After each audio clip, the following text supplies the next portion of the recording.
আমাদের গতকাল রাত 10:30টায় আমরা সংবাদ সম্মেলনের মাধ্যমে জানিয়েছিলাম 12 ঘন্টা প্রশাসনকে লাস্ট আলটিমেটাম দিয়েছিলাম যে লাস্ট আলটিমেটামের মধ্যে যদি এই আইকন সরানো না হয় ফেসিবাদী ছাত্র জনতা তাদের হাতে এর দায়িত্ব তুলে নিবে। এর ধারাবাহিকতায় আজ 12 ঘন্টা শেষ হওয়ার পরে বিকাল 3টায় আমরা ভেদবেদি থেকে একটি বিক্ষোভ মিছিলের মাধ্যমে এখানে অবস্থান কর্মসূচি পালন করি।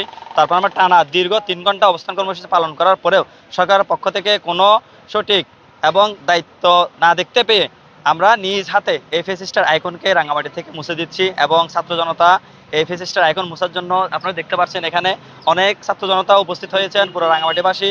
এটা নিয়ে খুবই একটা ইয়াতে ছিল। এই কারণে এই ফেসিস্ট আইকনটা মুছতে আমাদের তেমন সমস্যা হচ্ছে না। আমরা প্রশাসন যেহেতু আমাদেরকে সহযোগিতা করে নাই, আমরা আমাদের নিজ দায়িত্বে এই আইকনকে রাঙামাটি থেকে মুছে দিচ্ছি এটাই। আর ফেসিস্টার আইকন মুছতে পেরে ছাত্র জনতা খুবই আনন্দ বোধ করছেন এবং নিজেদেরকে কলঙ্কমুক্ত হিসাবে চিহ্নিত করতেছি আমরা যে আমরা একটা ফেসিস্টার আইকনকে রাঙামাটি থেকে মুছে দিতে পেরেছি। নগদ পেমেন্টে 500 টাকা পর্যন্ত ক্যাশব্যাক আর লেনদেনে প্রতিদিন ডিপ ফ্রিজ এবং ঘন্টায় ঘন্টায় এসি টিভি সহ দারুণ সব গিফট।